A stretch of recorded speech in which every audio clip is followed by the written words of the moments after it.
నమస్కారం. Welcome to Suman TV. నేను గీతాంజలి. ప్రస్తుతం మనతో పాటు ప్రముఖ జ్యోతిషులు బ్రహ్మశ్రీ నందివట్ల శ్రీహరి శర్మ గురువు గారు ఉన్నారు. వారితో మాట్లాడదాం. గురుగారు నమస్కారం అండి. వాగర్థ వివసంపృక్తౌ వాగర్థ ప్రతిపత్తయే జగతః పితరౌ వందే పార్వతీ పరమేశ్వరౌ. సదాశివ సమారంభాం శంకరాచార్య మధ్యమాం అస్మదాచార్య పర్యంతం వందే గురు పరంపరాం. ఆదిత్యాయ చ సోమాయ మంగళాయ బుధాయ చ గురు శుక్ర శనిభ్యశ్చ రాహవే కేతవే నమః. శృంగేరి జగద్గురు పీఠాధిపతులకి, కంచి పీఠాధిపతులకి నమస్కారములు తెలియజేసుకుంటూ కార్యక్రమాన్ని ప్రారంభిద్దాం. పోలీస్ వర్గం, పాడ్యమి స్నానం, ఇలా రకరకాలుగా చెప్తూ ఉంటారండి. అసలు పోలీస్ వర్గం అంటే ఏంటి? ఆ రోజున ప్రత్యేకించి దీపాలు వదులుతూ ఉంటారు. కానీ నదుల దగ్గర కావచ్చు, కార్తీక మాసం అంతా ఎంత హడావిడి చూసామో ఈ పాడ్యమి రోజున కూడా అంతే హడావిడి చూస్తామండి. తెల్లవారుజామున అసలు పల్లెటూర్లలోనూ ఈ సముద్రాలు, నదులు, చిన్న చిన్న తటాకాలు ఉన్న దగ్గర అయితే భలే సందడిగా ఉంటుంది. మహిళలందరూ దీపాలు వదల్లో చూస్తాం. అసలు ఆ రోజు విశిష్టత ఏంటి? పోలీస్ వర్గం ఆ పేరు రావడానికి కారణం ఏంటి? ఆ రోజున విధిగా అందరూ చేయవలసిన పనులు ఏంటి? అలాగే చాలా సందేహాలు ఉన్నాయండి, అవన్నీ కూడా నివృత్తి చేయండి. తప్పకుండానమ్మా. పోలీస్ వర్గము అనేటువంటిది పోలమ్మ అనేటువంటి యొక్క స్త్రీమూర్తి పేరు మీద నామధేయమై మనకు అనాదిగా వస్తున్నటువంటి ఆచార సాంప్రదాయంలో ఒక భాగం అది. అంటే ఇక్కడ నెల రోజుల పాటు ఎన్ని కష్టములు వచ్చినా కష్టములన్నిటినీ కూడా భరిస్తూ కష్టములని దాటుకొని శివారాధనలో ఎక్కడ కూడా ఎసుమంత కూడా భక్తిని తగ్గకుండా ఆ శివారాధన చేసి ఈశ్వరుడే మెచ్చేటువంటి విధంగా ఆమె చాటుకున్నటువంటి భక్తికి అనుగుణంగా ఆమెకు పొందిన ప్రతిఫలమే పోలీస్ వర్గం. అనగా ఈ నెల రోజుల పాటు అమావాస్య, కార్తీక శుద్ధ పాడ్యం నుంచి అమావాస్య వరకు కూడా ఈశ్వరుని చాలా భక్తి ప్రపత్తులతో కొలిచి అలవాట్లో భాగంగా మళ్ళీ తెల్లవారి అనగా మార్గశిర శుద్ధ పాడ్యమి రోజున కూడా అదే విధమైనటువంటి భక్తితో కార్తీక మాసం అయింది అయిపోయిందే అనేటువంటి ఆలోచన లేకుండా మళ్ళీ అదే విధమైన భక్తితో పాడ్యమి రోజున కూడా చేసినటువంటి విధానాన్ని చూసినటువంటి దేవతలు ఆమెకి ఈ స్వర్గ విమానాన్ని పంపడం జరిగింది. ఆ విధంగా స్వర్గానికి వెళ్ళేటువంటి రోజున ఆ పాడ్యమి అవ్వడం, వెళ్ళినటువంటి రోజున దాన్ని పోలీస్ వర్గంగా అనగా ఏంటి ఇక్కడ మనం ఏం నేర్చుకోవాలి అదే నేను చెప్పబోతున్నాను. మీరే అడిగారమ్మా, చాలా మంచి క్వశ్చన్ అడిగారు. ఎందుకనంటే ఇక్కడ స్వర్గము నరకం అంటే ఎక్కడో లేవమ్మా, మన భూలోకంలోనే ఉన్నాయి. మనము మంచి చేస్తే మనకు మంచి జరుగుతుంది, చెడు చేస్తే మనకు చెడు జరుగుతుంది. కానీ ఈ ప్రస్తుత కాలంలో కలియుగ ప్రమాణాన్ని అనుసరించి మంచి వాళ్ళకి కష్టాలు ఉన్నాయి, చెడు వాళ్ళకి సుఖాలు ఉన్నాయి. కానీ మంచికి కష్టము, చెడుకి సుఖము తాత్కాలికం. కానీ శాశ్వతమైంది మాత్రం మంచికి ఎప్పుడూ సుఖము, చెడుకి ఎప్పుడూ దుఃఖమే. ఇక స్వీట్ తినేటప్పుడు చాలా తీయగా ఆనందంగా శరీరానికి బాగుంటుంది, కానీ ఎక్కువగా తింటే శరీరం పాడైపోతుంది. అట్లా కాబట్టి ఈమె యొక్క కథ ద్వారా మనం తెలుసుకోదలిచినటువంటిది ఏంటనంటే ఈశ్వరుణ్ణి, అమ్మవారిని భక్తి ప్రపత్తులతో లేదా ఏ దేవుణ్ణైనా కానీ భక్తి ప్రపత్తులతో కొలిచినట్లయితే ఆ దేవతానుగ్రహం కొంగు బంగారమై మనకున్నటువంటి సమస్యని, స్వర్గం అంటే సంతోషము, సుఖంగా ఉండడం. అంటే ఈమె కథ ద్వారా మనము ఆ శివానుగ్రహం కలగడం ద్వారా మనకు సుఖ సంతోషాదులు కలుగుతాయి అని చెప్పి తెలుసుకోవాలి. అంటే నిష్కల్మషంగా స్వామిని చేసుకోవాలి యథాశక్తిగా. అక్కడ మీరు గమనించుకున్నారో లేదో, ఆ పోలమ్మ కథలో ఎక్కడా కూడా ఆడంబరంగా చేసిన పూజలు లేవు. జస్ట్ మజ్జిగ కవ్వానికి అంటుకున్నటువంటి వెన్నని తీసి ఇంటిలో పెరుగుతున్నటువంటి పత్తి వృక్షానికి సంబంధించిన పత్తిని తీసి తడిపి ఎంత మేర తడుపుతుందో అంతే మేర భక్తితో ఆ ఈశ్వరునికి దీపారాధన చేసింది. మనము వెళ్ళి ఆర్భాటంగా చేయాల్సినది కాదు, భక్తి ప్రధానం అని చెప్పి ఈ పోలమ్మ కథ ద్వారా తెలుసుకోవాలి. అంతే తప్ప పోలి చేసిందే మనకు వస్తుంది అనే భావన కాదు. ఆ తత్వముతో అలవాటు చేసుకుంటే నిరాడంబరత, శాస్త్రీయత దృక్పథ విధానము మనకు అలవడుతుందమ్మా దేవతా ఆరాధనలో ముఖ్యంగా అని చెప్పవచ్చు. ఇది తెలుసుకోవాలి ప్రతి ఒక్కరు కూడా. అయితే ఇందులో చాలా సందేహాలు ఉన్నాయండి. ప్రత్యేకించి అసలు ఎప్పుడు దీపాన్ని వెలిగించాలి? నీళ్లలో దీపం వదులుతూ ఉంటారు చాలా మంది. అవునమ్మా. అసలు దీనికంటే ప్రత్యేకమైన సమయం ఉందా? ఉన్నదమ్మా. మనకేంటంటే మనకు ఈ పోలి అనగా పోలీస్ వర్గానికి వెళ్ళినటువంటి రోజు 2వ తారీఖు డిసెంబర్, మార్గశిర శుద్ధ పాడ్యమి. చాలా మంది అంతకు ముందు రోజే వస్తుంది కదా పాడ్యమి, సాయంకాలం చేసుకోవచ్చు కదా. మేము ఇదొక సందేహం ఉండిపోయిందండి. 2 రోజులు వచ్చినప్పుడు ఎలా చేయాలి, ఏ సమయానికి చేయాలి? 2 రోజులు వచ్చినప్పుడు ఇక్కడ ఏంటంటే మనకు ఇక్కడ చెప్పబడ్డటువంటిది డిసెంబర్ మాసంలో 1వ తారీఖు రోజున అమావాస్య ఉంది. ఈ అమావాస్య అయిన తర్వాత మనకు డిసెంబర్ 2వ తారీఖు రోజున సంబంధించి మనం చూసుకోవాలమ్మా. డిసెంబర్ 2వ తారీఖు అనుకున్నప్పుడు చూసుకుంటే ఉమ్, పాడ్యమి తిథి ఉంది కదమ్మా. ఉమ్, ఈ పాడ్యమి తిథి 2వ తారీఖు రోజున ఉమ్. మధ్యాహ్నం 12:44 వరకు ఉందమ్మా. ఓ కాబట్టి సూర్యోదయానికి ఏ తిథి ఉంటుందో ఉమ్, కొన్ని పండుగలకి ఆచార సాంప్రదాయాలకి ఆ తిథినే మనం తీసుకోవాలి. ఉమ్. పాడ్యమి అన్నప్పుడు సూర్యోదయ సమయంలో పాడ్యమి ఉండాలి. ఆహా. కాబట్టి డిసెంబర్ 2నే ఆ మనం రోజే ఉంది కాబట్టి. పోలీస్ వర్గంగా నిర్ణయించుకోవాలి తప్ప ఉమ్, డిసెంబర్ 1వ తారీఖు సాయంత్రం ఉంది, ఆ రోజే. ప్రదోష కాలంలో దీపారాధన చేసుకుంటా ఉంటే చేసుకోండి, తప్పులేదు. ఉమ్. కానీ పోలికి సంబంధించినటువంటి విధానాన్ని అనుసరించాలంటే మాత్రం డిసెంబర్ 2 2 తీసుకోవాలమ్మా. ఇక్కడ ప్రత్యేకంగా సమయం అంటూ ఉంటుందండి.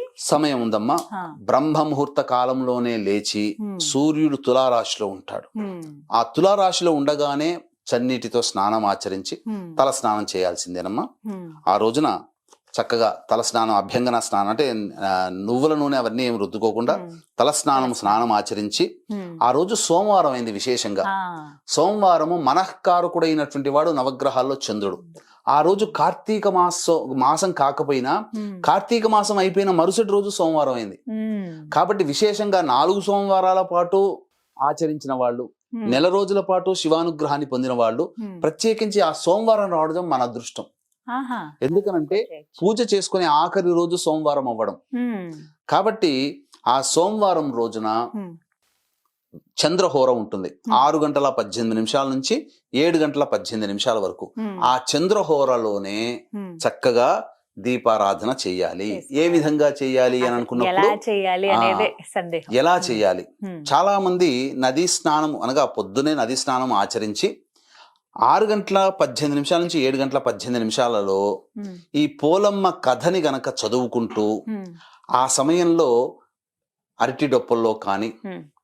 నిమ్మ డొప్పలలో కానీ ఓ దీపారాధన చేయవచ్చు. ఉమ్, కాకపోతే ఇక్కడ దీపారాధన చేసేటువంటి విధానం కూడా కొంత ఉంటుందమ్మా. ఉమ్, అంటే నెల రోజుల పాటు దీపాన్ని ఆరాధించిన చేయని వాళ్ళు, దీపారాధన చేయలేని వాళ్ళు ఉమ్.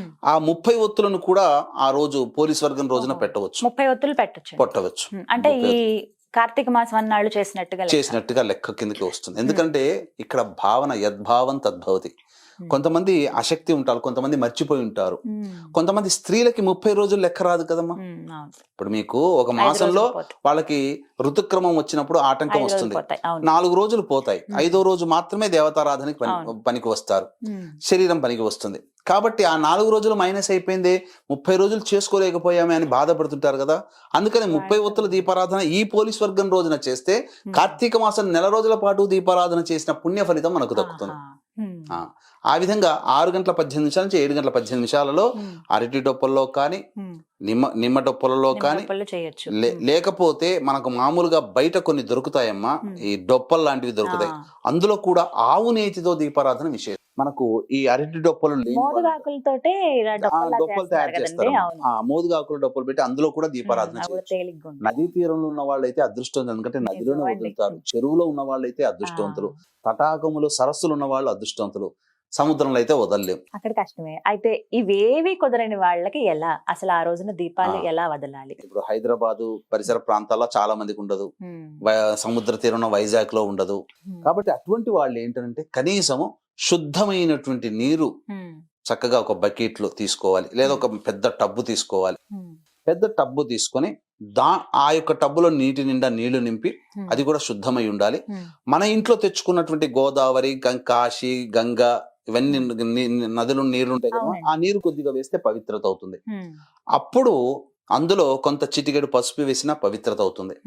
తర్వాత ఒక చిటికెడు ఉప్పు వేసినా లక్ష్మీప్రదం అవుతుంది. కాబట్టి అప్పుడు ఆ విధంగా ఆ అరటి డొప్పలు కానీ ఈ సంబంధించినటువంటి మోదుగ డొప్పల్లో కానీ పెట్టి ఆ విధంగా 3 సార్లు ఇలా కదులుపుకుంటూ అప్పుడు పోలమ్మ సంబంధించినటువంటి కథ వృత్తాంతాన్ని చదువుకోవాలమ్మా. ఆ సమయంలో చదువుకోవాలి. అనగా పోలికి ఏ విధంగానైతే స్వర్గప్రాప్తి అయిందో నేను కూడా అంతే భక్తి విశ్వాసములతో సంబంధించింది. ఆ సమయంలో ఈ కథ వృత్తాంతం చదువుకొని తదనంతరం ఆ అక్షితలు నెత్తిన వేసుకోవాలి పూజ చేసిన తర్వాత. ముందు పూజ ఎలా చేయాలండి? అంటే నీళ్లు వదలడం అనేది ప్రధానం, నీళ్లలో దీపం వదలడం అనేది. ఇంకా ముందు ఎలాంటి పూజ చేయాలి? ముందు చక్కగా నెల రోజుల పాటు శివుడికి మనం చేసుకున్నాం కదమ్మా అర్చన, అభిషేకాదులు. ఆ విధంగా బ్రహ్మ ముహూర్త కాలంలోనే లేచి, అనగా 3 గంటల లేచి కాలకృత్యాదులు తీర్చుకొని ఆ 4 to 6 మధ్య కాలంలో శివాభిషేకం చేసుకున్న వాళ్ళైతే Hmm. శివాభిషేకం చేసుకోవడం, లేదా ఆ ఒక్క రోజునైనా కానీ ఇంట్లో శివలింగం అనగా అంగుష్ట ప్రమాణమంతగా శివలింగం పెట్టుకొని Hmm. అన్ని రకాల పండ్ల రసాలతో కానీ, లేదా శుద్ధమైన నీటితో కానీ, ఆవు పాలతో కానీ, Hmm. పంచామృతాలతో కానీ, లేదా కనీసం శుద్ధమైన నీటితోనైనా కానీ ఈశ్వరునికి అభిషేకం చేసి అర్చన చేయాలమ్మా. తదనంతరం Hmm. ఆ విధంగా లేదు, అభిషేకం చేసుకునే ఉద్దేశం లేదు అన్న వాళ్ళు శివ పరివార చిత్రపటానికి చక్కటి పూలమాల వేసి ఆ యొక్క శివాష్టోత్తరము, దుర్గా అష్టోత్తరము, వినాయక అష్టోత్తరము, అలాగే కుమారస్వామి సుబ్రహ్మణ్య అష్టోత్తరము, నంది అష్టోత్తరంతో సహా Hmm. మనం ఆ యొక్క అష్టోత్తరం చదువుకొని ఆ విధంగా తర్వాత స్వామి వారికి ఏదైనా కానీ నైవేద్యం పెట్టి, కొబ్బరికాయ కొట్టి నైవేద్యం పెట్టి, Hmm. ధూపదీప నైవేద్యాలు ఇచ్చిన తర్వాత అప్పుడు ఈ 6 గంటల 18 నిమిషాల నుంచి 7 గంటల 18 నిమిషాల కాలంలో చంద్రహోర ఉంటుంది. Hmm. ఆ చంద్రహోరలో ఈ పోలీస్ వర్గం కథ చదువుకోవాలి. Hmm. ఇప్పుడు చంద్రహోరలో అది కూడా అవకాశం లేని వాళ్ళకి ఇంకొక అవకాశం ఉంటుందమ్మా. అది ఏంటండి? లీస్ట్ గా తీసుకోవాలి తప్ప Hmm. దీన్నే ప్రామాణికంగా తీసుకోకూడదు. Hmm. ఇక్కడ 8 గంటల 18 నిమిషాల నుంచి Hmm. 9 గంటల 18 నిమిషాల కాలంలో Hmm. గురుహోర ఉంటుంది. అది కూడా శుభప్రదం. Hmm. అయితే మనస్సులో ఉన్నటువంటి సంకల్పములన్నీ నెరవేర్చేయాలి అని అనుకున్నప్పుడు శివానుగ్రహం కోసం చేస్తాం కదా. Hmm. మనస్సే కదా సంకల్పం అంటే. మనఃకారకుడు చంద్రుడు కాబట్టి చంద్రహోరలో చేస్తే విశేషం. చంద్రహోర తప్పిన వారు మాత్రమే అయ్యో సూర్యోదయం కల్లా మనం చేయలేకపోయామని బాధపడుతుంటారు కదా. Hmm. అటువంటప్పుడు వాళ్ళకి 8:15 నుంచి 9:15 మధ్య అప్పుడు కాలంలో గురుహోర ఉంటుంది. ఆ గురుహోరలో చేయండి. తర్వాత 7 గంటల 18 నిమిషాల నుంచి 8 గంటల 18 నిమిషాల మధ్య కాలంలో శనిహోర ఉంటుంది. చేయకూడదు. అసలు దీపం వదులుకో. దీపం వెలిగించకూడదు. Hmm. 8 గంటల 18 నుంచి 9 గంటల 18 మధ్య కాలంలో గురుహోర ఉంటుంది. ఆ గురుహోరలో చేసిన విశేషమైన ఫలితం ఉంటుంది. Hmm. ఇక తరువాత హోరలు సరైనట్టు కావు. కుజహోర వస్తుంది, Hmm. రవిహోర వస్తుంది. ఆ సమయానికి Hmm. ఈ పాడ్యం కూడా అన్నిటికన్నా వెళ్ళిపోతుంది. ముఖ్యమైనది ప్రాతకాలం, ప్రాతకాలం. బ్రహ్మ ముహూర్తం. ఆ సమయం ఆ అయితే సమయంలో అనుకూలంగా ఉంటుంది. మంచిది. గురుగారు ఎలా వెలిగించాలో కూడా ఒకసారి వివరించండి. మీ సమక్షంలో నేను అరటి డొప్పలు అవన్నీ తెప్పించాను. మీ సమక్షంలో దీపం వెలిగిస్తాను. తప్పకుండా ఈ యొక్క అరటి డొప్పలు వెలిగించడానికంటే ముందుగా Hmm. ఆ పోలీస్ వర్గాన్ని మనసులో స్మరించుకుంటూ దీపారాధన చేసి Hmm. 3 సార్లు ఆ విధంగా పోలికి కలిగిన భాగ్యము Hmm. నాకు కూడా కలగాలి అంటే ఏం లేదమ్మా. సింపుల్ గా ఒక క్లుప్తంగా చెప్పుకోదలిస్తే, ఒక ఊళ్ళో రజక స్త్రీకి 5 కోడళ్ళు ఉన్నారు. అందులో చిన్న కోడలి పేరు పోలమ్మ. ఇక ఆమె అత్యంత భక్తి పరురాలు కాబట్టి Hmm. ఆమె తరచూ అత్తతో చెప్తుండేదట, ఎప్పుడు కార్తీక మాసం వస్తుందా, ఎప్పుడు శివుని ప్రార్థన చేసుకోవాలని. అంటే ఈమెకి ఆ శివానుగ్రహం కలగకూడదని చెప్పి ఆమె మిగిలిన తోటి కోడళ్ళు అసూయ పరులై ఆమెకి మాత్రమే ఆ ఇంటి పని అంతా కూడా కార్తీక మాసం మొదటి నుంచి అప్పచెప్పేసి వీళ్ళు మాత్రం గంగా నది స్నానానికి వెళ్ళి చక్కగా నది స్నానం ఆచరించి శివుని వేలగా ప్రార్థనలు చేశారట. ఆ విధంగా నెల రోజుల పాటు ఈ విధంగా చేయసాగారు. కానీ ఈమెకి మనసుంటే మార్గం ఉంటుంది కదా. ఈమె భక్తికి ఎక్కడా లోటు లేదమ్మా.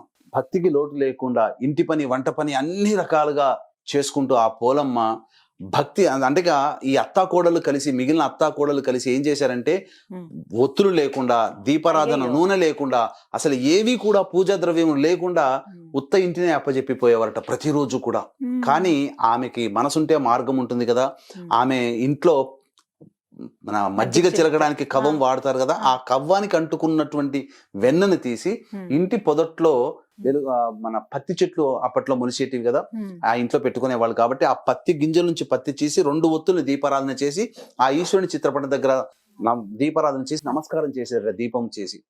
తదనంతరం మిగిలిన అత్తాకోడళ్ళు వచ్చే సమయానికి ఆ దీపాన్ని తీసుకెళ్లి ఆర్పకుండా గంప కింద పెట్టేసేసేదట. ఆ విధంగా నెల రోజుల పాటు చేసింది.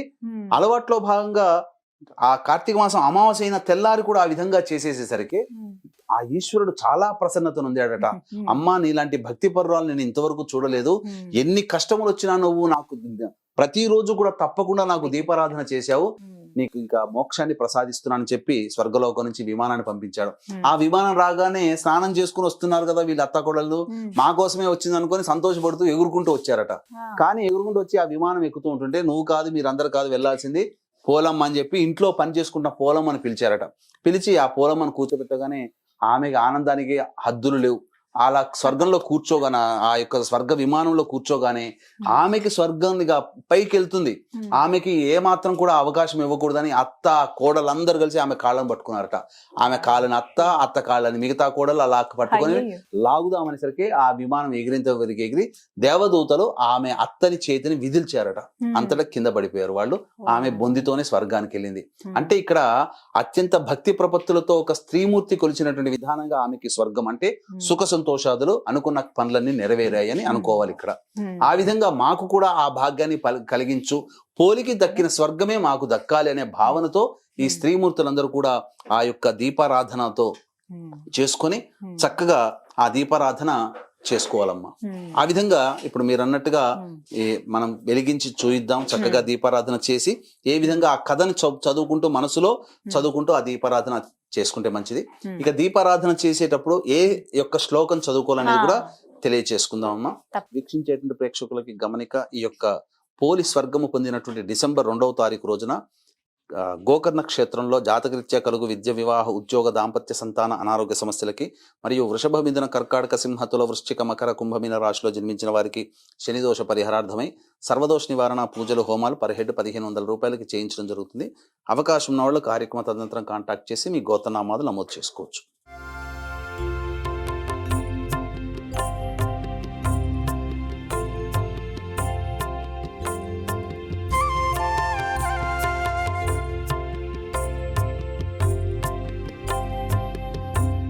ఇప్పుడు చెప్పబోయేటువంటి శ్లోకాన్ని చదువుకుంటూ మనసులో చదువుకుంటూ దీపారాధన చేయాలి. ఓం దీపరాజాయ విద్మహే స్వప్రకాశాయ ధీమహి తన్నో జ్యోతి ప్రచోదయాత్. ఓం దీపరాజాయ విద్మహే స్వప్రకాశాయ ధీమహి తన్నో జ్యోతి ప్రచోదయాత్. ఓం దీపరాజాయ విద్మహే స్వప్రకాశాయ ధీమహి తన్నో జ్యోతి ప్రచోదయాత్. ఓం ఓం దీపరాజాయ విద్మహే స్వప్రకాశాయ ధీమహి తన్నో జ్యోతి ప్రచోదయాత్. ఈ విధంగా దీపారాధన చేసిన తర్వాత నదులలో లేదా తటాకంలో, సరస్సులో కానీ చెరువులో కానీ మీరు ఈ యొక్క దీపారాధన చేసినటువంటి అరటి డొప్పలో చేసిన వాటిని 3 సార్లు ఇలా పైకి తోయాలి. ఈ విధంగా పంపించి వేసినట్లయితే పోలి స్వర్గం చేసినటువంటి పుణ్య ఫలితం మనకు కూడా దక్కుతుంది. అలాగే ఈ విధంగా తటాకములు, నదులు, సరస్సులు, చెరువులు లేని వాళ్ళు ఇంట్లో బకెట్లో కానీ లేదా ఒక ప్లేట్లో, ఒక పెద్ద స్తాంబాళంలో ప్లేట్లో కానీ పెట్టుకొని లేదా ఆ విధంగా నీటిలో దీపాన్ని వెలిగించి 3 సార్లు గనక దీపాన్ని పంపించినట్టుగా భావనతో కింద ఉన్నటువంటి నీటిని గనక తడిమినట్లయితే ఆ విధంగా ఆ చేసినటువంటి పుణ్య ఫలితం కూడా మనకు దక్కుతుంది. ఈ విధంగా దీపారాధనతో చేసుకోవాలి. గురుగారు, ఒక సందేహం అండి. ఇప్పుడు మీరు అన్నారు అరటి డొప్పల్లో చేయొచ్చు, అలాగే నిమ్మ డొప్పల్లో చేయొచ్చు అన్నారు. కొంతమంది నేను గమనించాను కొబ్బరి చిప్పలు కూడా అందులో చేస్తున్నారు. అసలు అలా చేయొచ్చా అండి? కొబ్బరి చిప్పలు చేస్తే మునిగిపోతాయి కదమ్మా. మునిగిపోకుండా కొబ్బరి తీసేసిన చిప్పల్లో చేస్తున్నారు. కొబ్బరి తీసేసిన చిప్పలో చేస్తున్నారా? కొబ్బరి తీసేసిన చిప్పల్లోకి చేసినా శ్రేష్టమే. కానీ ఆ కొబ్బరి చిప్ప నిండా నూనె వెలిగించాలి, నూనె వేసి ఆవు నేతి ఆ విధంగా చేయవచ్చు. కానీ ప్రామాణికమైతే అరటి డొప్పలు శ్రేష్టం. ఎందుకు అంత విశేషం అండి అరటి డొప్పలు అంటేనమ్మా, ఇక్కడ మీకు గమనించుకోవాల్సినటువంటి అంశము పవిత్రమైన వస్తువులని చెప్పవచ్చమ్మా. కొన్ని ఏవి సృష్టిలో పవిత్రమైనవి 3 ఒకటి నెమలి పింఛము, నెమలి. 2 అరటి, 3 కొబ్బరికాయ. ఎందుకనంటే అరటి అనేటువంటిది బీజము లేకుండా పుడుతుంది. పిలకలతోనే ఆ యొక్క వృక్షాలు పెరుగుతాయి, అరటి వృక్షాలు, అరటి చెట్లు. ఇక నెమలి సంపర్కం లేకుండా పురుష నెమలి యొక్క కంటి నుంచి, పులుసు నుంచి తీసుకొని స్త్రీ నెమలి గర్భం దాల్చుతుంది. ఇక 3వది కొబ్బరి నీళ్లు.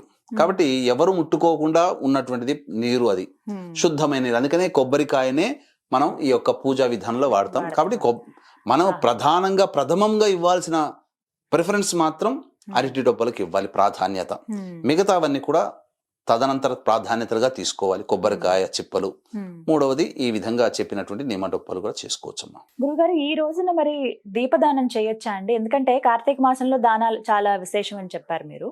మరి ఈ రోజున ప్రత్యేకించి దీపదానం చేయటం అనేది మంచిదే అంటారా? అసలు చేయొచ్చా చేయకూడదా ఆ రోజున? చాలా విశేషం. ఎందుకంటే నెల రోజుల్లో కూడా దీపారాధన ఏదో ఒక రోజు ద్వాదశి రోజున, ఏకాదశినో, పౌర్ణమినో లేదా మాస శివరాత్రి రోజున దీపారాధన, దీపదానం అనేటువంటిది చేస్తారు. కానీ ఈ నెల రోజుల్లో కూడా దీపదానం చేయలేని వాళ్ళు ఉంటారు. ఇక మిగిలిన ఏ సమయంలో చేస్తే మంచిదంటే ఈ పోలీస్ వర్గము పొందిన పోలి పాడ్యం అనగా మార్గశిర శుద్ధ పాడ్యమి రోజున, అదే రోజున ఆ యొక్క సంబంధించినటువంటి దీపము ప్రజ్వలన చేసి వదిలిపెడతాం కదా అరటి డొప్పల్లో. ఆ సమయంలో అది అయిపోయిన తర్వాత వెంబడే పూజా మందిరం దగ్గరికి వెళ్ళి ఆ పూజ చేసుకుని అక్షింతలు తల మీద వేసుకొని బ్రాహ్మడికి దీపదానం ఆ 7:18 లోపల చేయాలి. అంత సమయం లేదండి మాకన్నప్పుడు కనీసము 8:18 నుంచి 9:18 మధ్య కాలంలో గురుహోర ఉంటుందమ్మా. ఆ గురుహోరలో దీపదానం చేయొచ్చు. బ్రాహ్మణులకి స్వయం పాక దానం కూడా చేయొచ్చు. లేదా ఆ రోజున సాలగ్రామ దానం కూడా చేయవచ్చు. గురుహోరలో విశేషంగా 360 + 360 720 ఒత్తులని కూడా దీపారాధన చేయొచ్చమ్మా. విశేషంగా నెల రోజుల పాటు పూజ చేసుకుంటాం కదమ్మా. బ్రాహ్మణుడికి కానీ ఆవుకి కానీ కొన్ని కాయగూరలు, ఆకుకూరలు పెట్టవచ్చు. లేదా బ్రాహ్మణుడికి స్వయం పాక దానం ఇవ్వవచ్చు. లేదా దేవాలయంలోనైనా కానీ స్వయం పాక దానం ఇవ్వండి ఆ బ్రాహ్మణుడికి. నెల రోజులు చేసిన పుణ్య ఫలితం దక్కుతుందమ్మా. దీపం వెలిగించి వదులుతాం కదండి, అయితే అందులో ఏ ద్రవ్యాన్ని వాడాలని చాలా మందికి ఒక సందేహం. ఆవునేతి దీపాలే వెలిగించాలా, లేకుంటే నువ్వుల నూనెనా, కొబ్బరి నూనెనా, ఏ నూనె? ముఖ్యంగా ప్రాధాన్యత మాత్రం ఆవునేతికేనమ్మా. శుద్ధమైన ఆవునేతి తీసుకోవాలి. లేదు అన్న పక్షంలో నువ్వుల నూనెను మాత్రమే తీసుకోవాలి తప్ప ఈ బయట దీపారాధన నూనె దొరుకుతుందమ్మా. అది రకరకాలైనటువంటి జంతువుల ఎముకల నుంచి తీయబడినటువంటి నూనె, కొవ్వు పదార్థాలు అవన్నీ కలిపి అందుకని చీప్ గా వస్తాయమ్మా. 80 రూపాయలకి 70 రూపాయలకి ఎందుకు వస్తుందమ్మా? కాబట్టి అటువంటిది వాడి ఇంకా మనం పుణ్యం సంపాదించుకోవడం కంటే పాపం సంపాదించుకున్నట్టుగా లెక్క భావించేయాలి. ఇక ఆ రోజున నెల రోజుల పాటు ఎంతో ఓపికగా ఈ మాంసాహారము భుజించలేదు కదా, ఆ ఒక్కరోజు కూడా మాంసాహారము భుజించకుండా ఉంటే చాలా మంది అడిగే సందేహం అంటే పూర్తయిపోతుంది కదా దీపం, ఎప్పుడైతే నీళ్ళల్లో వదిలామో ఇంకా ఆ రోజుతో సమాప్తం అయిపోతుంది, సాయంత్రానికి చాలా మంది మాంసాహారం తిని తీసుకోవచ్చు కదా అని అంటారు. కానీ ఆ రోజున కూడా మాంసాహారము నిషిద్ధము. ఆ యొక్క 41 రోజులు అందుకే పెట్టింది. 30 రోజులు చేశారు కదా, కనీసం ఆ పాడ్యమి రోజున వరకైనా కానీ ఆ విధానాన్ని ఆచరించి తదనంతరం చక్కగా ఎవరి వృత్తిని అనుసరించి, వారికి ఎవరి ఇష్టాన్ని అనుసరించి వాళ్ళు వారి యొక్క వంశపారంపర్యంగా వస్తున్న ఆచారాన్ని పాటించవచ్చు. ఖచ్చితంగా ఈ పాడ్యమి రోజున దీపాలు అనేవి నీళ్ళల్లో వదలాలి, ఇది ఖచ్చితంగా వదలాలమ్మా. ఇది ఆచారంగా వస్తున్నటువంటిది. ఎన్ని రోజులు పూజ చేసినా చెయ్యకపోయినా ఆ రోజున చేస్తే కనీసము ఆ రోజునైనా 30 రోజుల దీపం వెలిగించినైనా 720 ఒత్తుల దీపం వెలిగించినైనా వెలిగించాలి. కనీసం 30 రోజుల దీపం అయినా వెలిగిస్తే నెల రోజులు దీపం చేసిన పుణ్య ఫలితం మనకు వస్తుంది. దీపారాధన చేసిన పుణ్య ఫలితం. చాలా చక్కగా వివరించారు గురువు గారు. ఇవన్నీ కూడా సందేహాలే, అన్ని నివృత్తి చేశారు. మొత్తంగా కార్తీక మాసం అన్నాళ్ళు కూడా చాలా చక్కగా వివరించారు మీరు. ఏ రోజున ఏమిటి విశేషం, ఎలా పూజలు చేసుకోవాలనేది మీ ద్వారా దైవానుగ్రహాన్ని పొందగలిగాము. అలాగే ఇప్పుడు మీరు చెప్పిన విధంగా పోలీస్ వర్గం కూడా ఆ రోజున కూడా దీపాలు వదిలి దైవానుగ్రహాన్ని పొందాలి అందరూ అని మనస్ఫూర్తిగా కోరుకుంటున్నాను. ధన్యవాదాలండి. సర్వం శ్రీ ఉమామహేశ్వర పరబ్రహ్మార్పణమస్తు.